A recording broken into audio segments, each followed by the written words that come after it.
this is a country that has become a victim of this neoliberal idea, because people have stuck to it doggedly despite it essentially not working.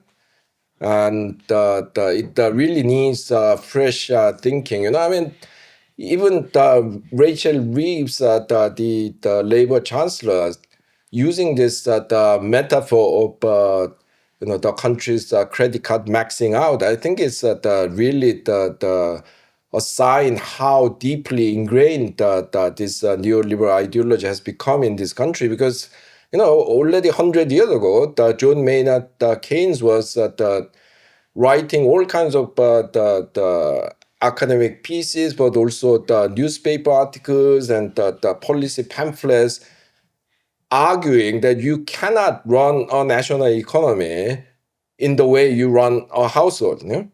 Because in a household, yes, you have the hard budget constraint. I mean, if you keep spending more than you earn, then you go bankrupt, and there's no way out.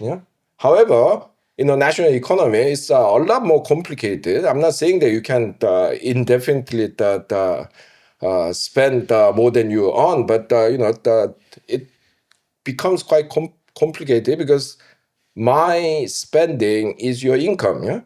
So if I lose my job as a worker in a factory, I begin to buy fewer things, because I'm on the dole, and I can't afford to buy things that I used to. So instead of 2 loaves of bread that I used to buy per week, now I buy only one.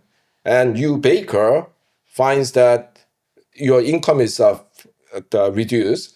And if there are many of your customers who has lost the job because the local factory shut down, then you have to reduce your own spending. So you begin to buy less from the wheat, the flour mills. You buy fewer eggs. You buy the less milk. And then it affects the farmers and the flour milling factory. And then everyone's income is in a downward spiral. And Keynes said that at that point, actually that can make sense if the government borrows beyond this means to generate demand, which will then lift the economy out of the hole, after which it can repay the debt. Mm-hmm. So, the way to manage the national economy is a lot more complicated than managing a household, but the people keep using this metaphor because that's what the neoliberals want. They want the government to be very passive in terms of its spending. That was a clip from our full-length conversation with well-renowned economist Ha-Joon Chang.